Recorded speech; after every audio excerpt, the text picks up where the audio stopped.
des architectes paysagistes.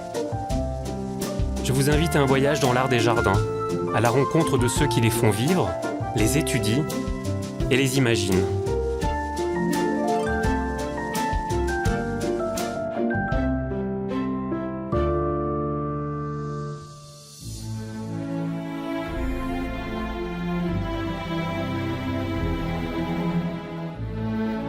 Sur l'éperon rocheux du Cap Mortola, le jardin de Hanbury compose à lui seul un paysage à couper le souffle.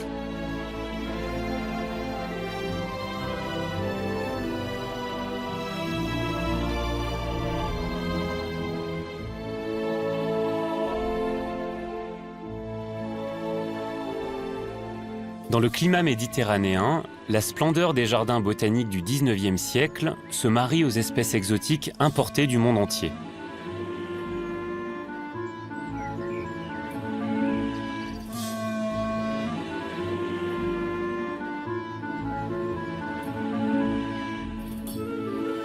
Entre Menton et Vintimille, ce site classé protège le littoral italien sur près de 6 km.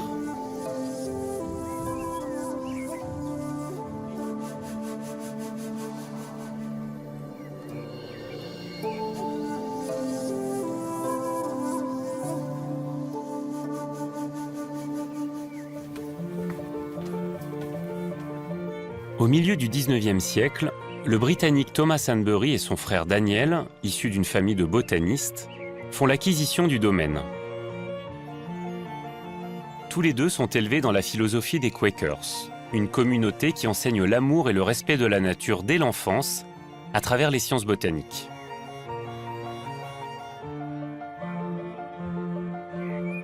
Ici, Thomas Hanbury va réaliser un rêve: acclimater et collectionner des végétaux venus du monde entier.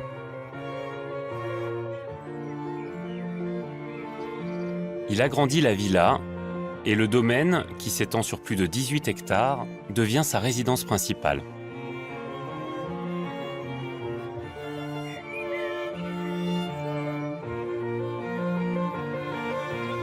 Mauro Mariotti est l'ancien directeur du jardin.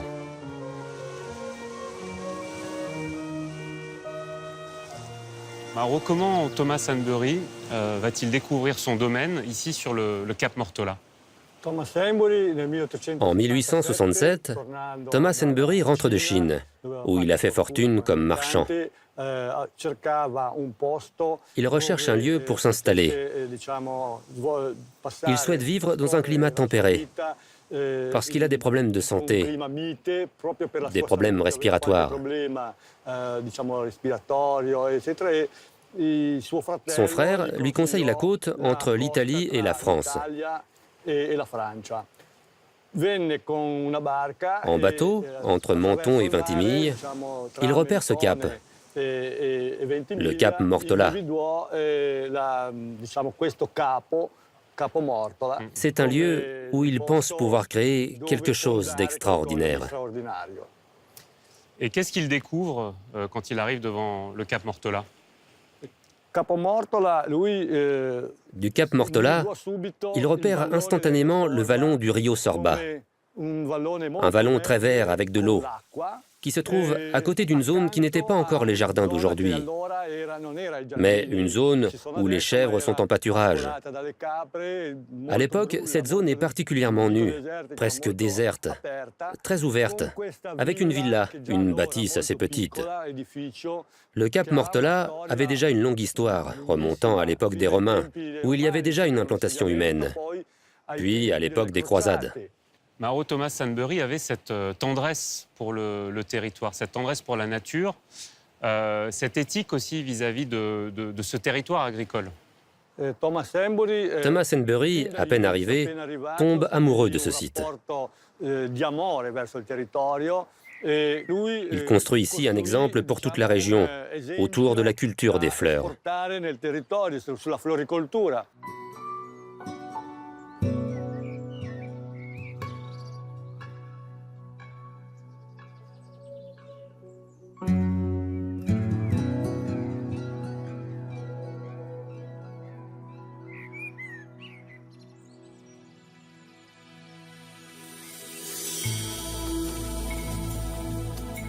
Le jardin botanique de Hanbury descend sur la pente du cap Mortola qui plonge dans la mer Méditerranée. Il est traversé à l'horizontale par la voie romaine au sud et au nord par une des plus grandes pergolas d'Europe. Un premier axe vertical, l'allée des cyprès, relie la villa et le mausolée mauresque à la mer. L'escalier aux amphores, prolongé par la New Vista Avenue, distribue le petit temple des 4 saisons, la fontaine de la sirène et celle du dragon. Les nombreuses parcelles plantées et les terrasses agricoles restaurées accueillent différentes collections botaniques.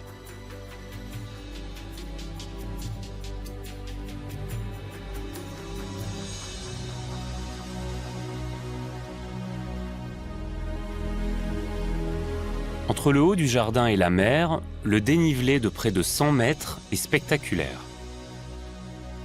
Cette pente permet l'implantation d'espèces très différentes, selon qu'elles nécessitent un sol plus ou moins sec et un ensoleillement plus conséquent.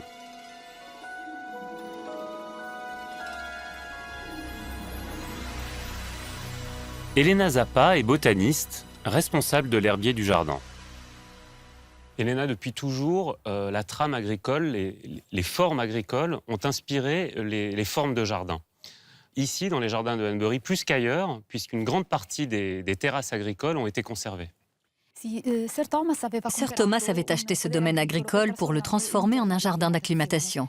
La partie la plus haute était organisée en terrasse, car la pente y est raide, alors que la zone en dessous de la voie romaine est une plaine. Là où nous sommes, il est encore possible de voir très clairement la trame agricole avec les terrasses qui ont été préservées, ainsi que les oliviers toujours présents. Thomas Hanbury gère ce domaine autant comme un jardin que comme une exploitation agricole. Avec les olives, il produit l'huile qui est ensuite utilisée par la famille, voire même vendue en Angleterre. Dans la plaine, il cultive les arbres fruitiers, en particulier des agrumes, que l'on envoie également en Angleterre, ainsi que la vigne avec laquelle on fait du vin. Cependant, s'il maintient la structure agricole aux abords du jardin, il introduit au centre des plantes exotiques. Pour leur laisser davantage d'espace, il réaménage en pente cultivable les terrasses initialement plantées d'oliviers. Et puis Thomas Hanbury ne va pas se contenter de conserver cette trame agricole. Il va aussi composer, orchestrer, dessiner son jardin, notamment avec des grands axes qui filent dans la pente. C'est exact. Parmi les axes horizontaux, certains étaient déjà présents, comme ceux créés par la voie romaine, ou encore la longue pergola qui relie la villa à un point de vue panoramique sur Ventimiglia. Perpendiculairement à ces axes horizontaux, seront ajoutés d'autres axes, comme par exemple celui que l'on voit juste en face de nous, l'escalier aux amphores. C'est un axe visuel important qui fut réalisé par Ludovic Winter, un paysagiste allemand recruté par Thomas Hanbury comme chef jardinier, mais aussi comme architecte concepteur.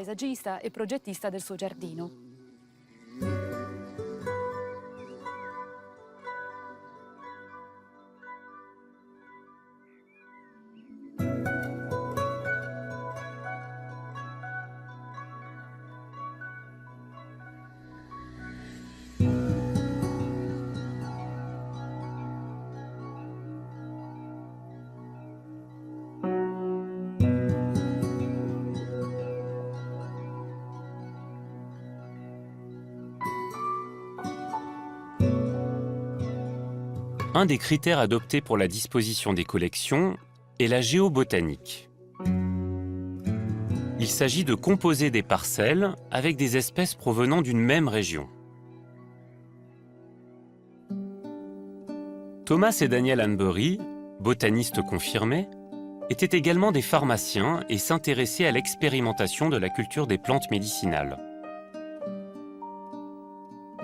Thomas, asthmatique, recherchait plus particulièrement les végétaux aux vertus thérapeutiques pour l'appareil respiratoire. Les deux frères ont ainsi importé d'Australie les graines d'arbres aujourd'hui centenaires comme le Melaleuca ou arbre à thé ou l'eucalyptus. Daniel Hanbury, passionné par les plantes grasses, enrichit le jardin de cactées et de succulentes. Il les fait venir de jardins botaniques anglais, allemands, de l'Afrique du Nord et des États-Unis. Ces collections ont fait la réputation du jardin.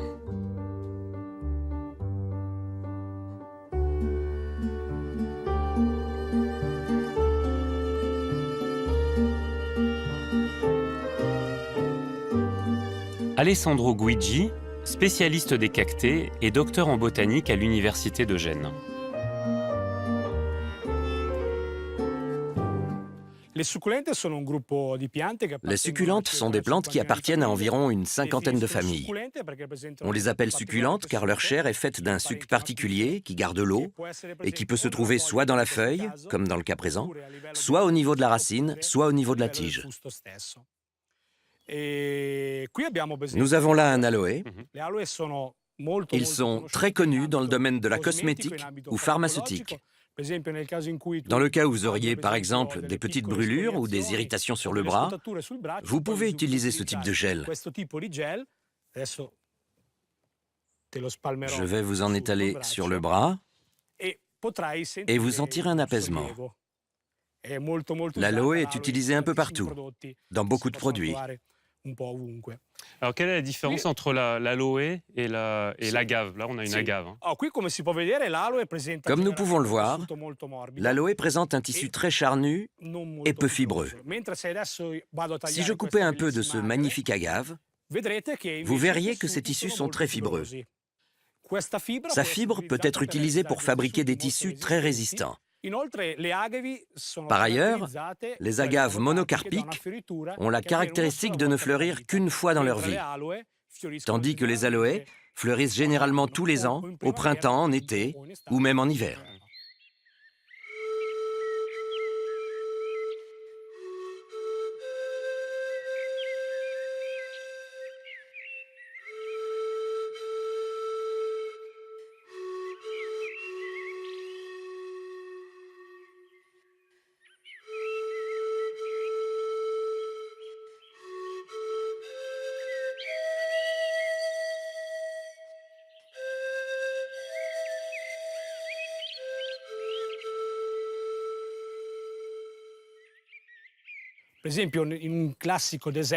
Dans un désert caractéristique, comme le désert mexicain, nous avons majoritairement des formes sphériques, comme par exemple ce phérocactus, ou bien comme celui-là, qui est en train de fleurir. Puis nous avons les formes colonnaires. Elles sont différentes. Les sphériques ont ce qu'on appelle une croissance déterminée, tandis que les colonnaires ont une croissance indéterminée, et donc elles poussent tout au long de leur vie.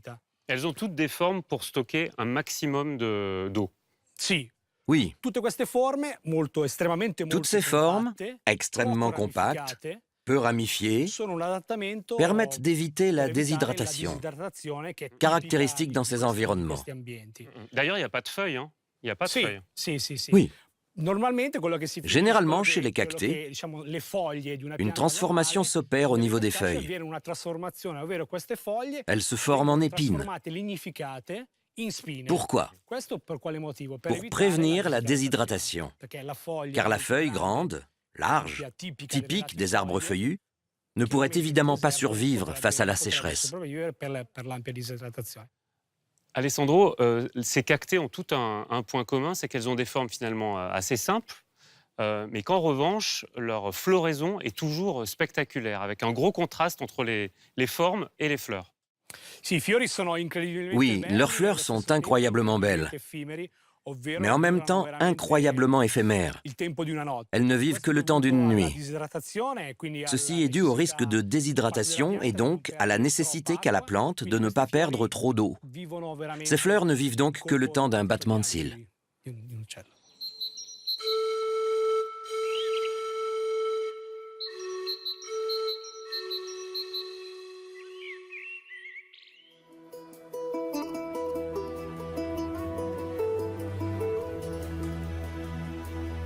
Les styles architecturaux dans le jardin accompagnent les collections végétales venues du monde entier.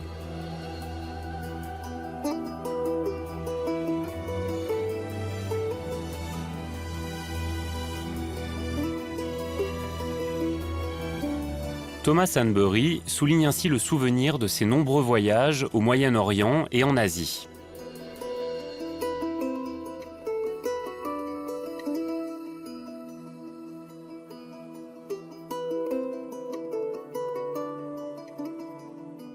Caroline Hanbury partage sa vie entre son Angleterre natale et le jardin de l'arrière-grand-père de son mari.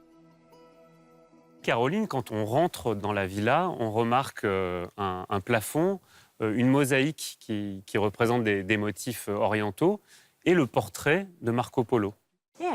Oui, c'est vraiment beau.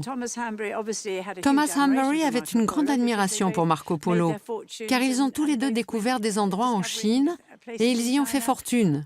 Ils avaient cette affinité commune. J'aime la façon dont l'artiste qui a réalisé le musée a utilisé le visage de Thomas Hanbury pour représenter Marco Polo, car personne ne savait à quoi il ressemblait. C'était une délicate attention et je suis sûre que Thomas en a été amusé et touché. Caroline, le jardin est criblé de références au long séjour de Thomas Hanbury en Chine. Et de la même manière qu'il intègre en profondeur le tissu social chinois pendant son séjour à Shanghai, il va faire exactement la même chose ici à Vintimille. Oui, il l'a vraiment fait. Lorsqu'il est arrivé ici, la première chose dont il s'est rendu compte, c'était la pauvreté du lieu. Il a rapidement construit 3 écoles, notamment une pour les filles. Il était choqué que les filles n'aient pas d'éducation. Il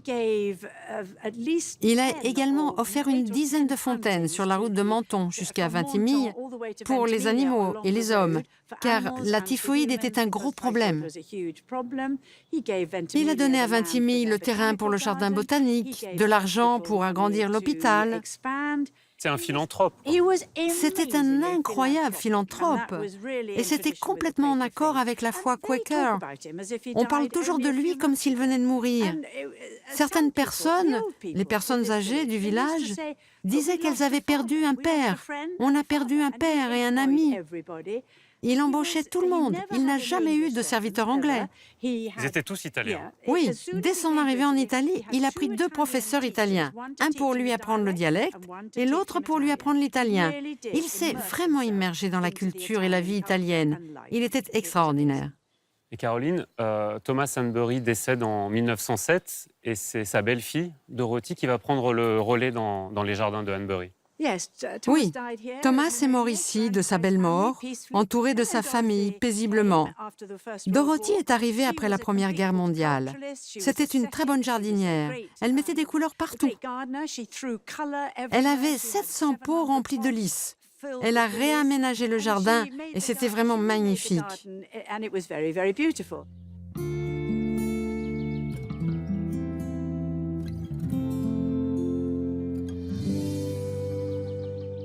Elle a écrit qu'elle voulait qu'on se souvienne de la Mortola comme d'une amie intime et affectueuse, et pas seulement comme une liste de plantes. Heureusement, je pense que cela a été accompli. C'est aujourd'hui encore un jardin romantique et charmant, un jardin de famille.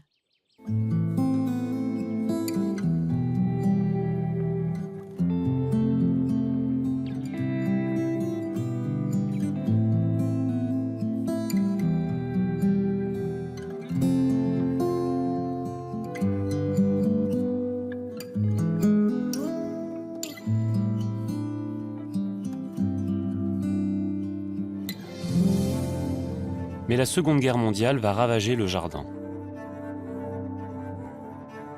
Des obus sont tirés depuis la mer, certains palmiers en portent encore les cicatrices.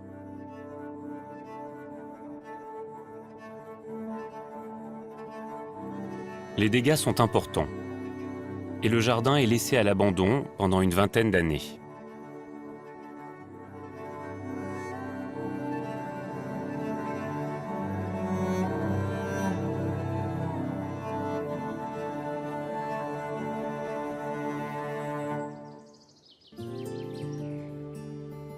En 1960, le jardin devient domaine public.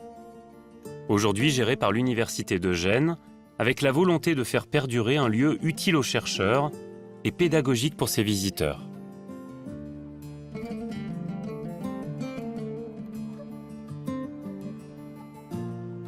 Après avoir dirigé le domaine pendant 8 ans, Mauro en est aujourd'hui le responsable scientifique, très impliqué dans les questions de développement durable. Dans la plaine, il expérimente la gestion d'une prairie méditerranéenne.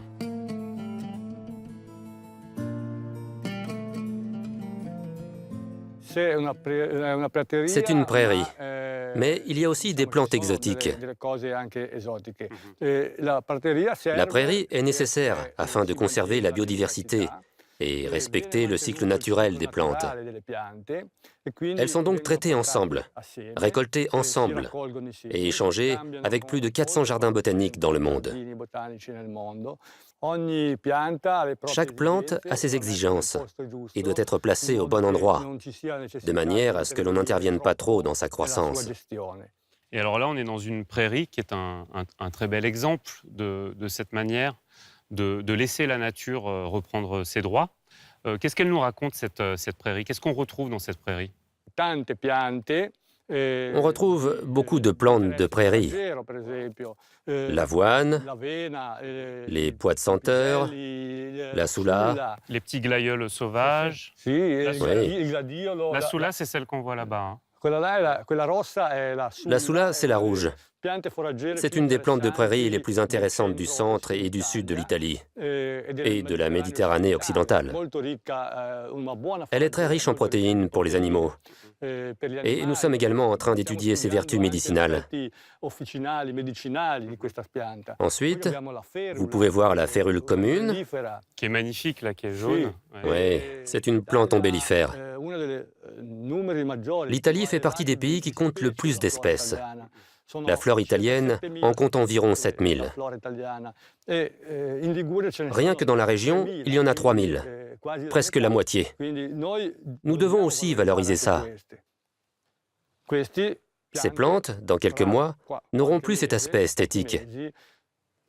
Elles sécheront, mais elles produiront des graines. Et ces graines serviront à les faire renaître. C'est comme ça qu'on respecte le cycle naturel des plantes. Surtout dans une époque comme la nôtre, avec le climat qui change, les problèmes environnementaux. C'est très important pour nous. Alors là, on a un très bel exemple de cette gestion. Oui, c'est le palmier washingtonien, sur lequel nous n'intervenons pas. Nous laissons le feuillage qui revêt le tronc.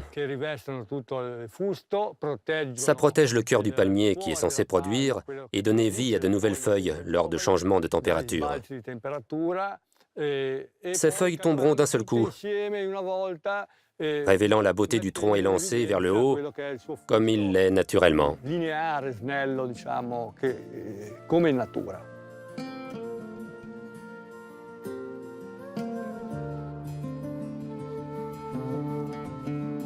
Les responsables du domaine s'appliquent à reproduire à l'identique les collections botaniques de l'époque de Thomas Hanbury.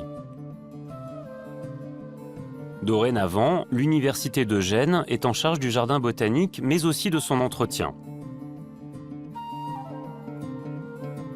Luigi Minuto en est le directeur actuel. Luigi, comment vous imaginez ce jardin, ces jardins botaniques, dans les prochaines années? Dans les années à venir, on veut rester fidèle aux idées fondamentales de Thomas Hanbury, avec évidemment toutes les contraintes que l'on doit affronter, car nous sommes une institution publique. Est-ce que le projet de Thomas Hanbury pour ces jardins est un poids aujourd'hui ou plutôt un moteur? Pour moi, c'est sans l'ombre d'un doute un moteur. Ça veut dire que dans la manière de cultiver les plantes, dans la façon dont on s'occupe du jardin, nous ne devons jamais oublier la protection de l'environnement naturel. Dans cette zone protégée, il est nécessaire, avec les méthodes et les moyens d'aujourd'hui, de continuer à perpétuer l'idée originelle. Plus encore que les collections de plantes, que la villa, que sa structure. On a toujours présente à l'esprit la phrase que répétait toujours Thomas Hanbury, « Ne jamais aller contre la nature ».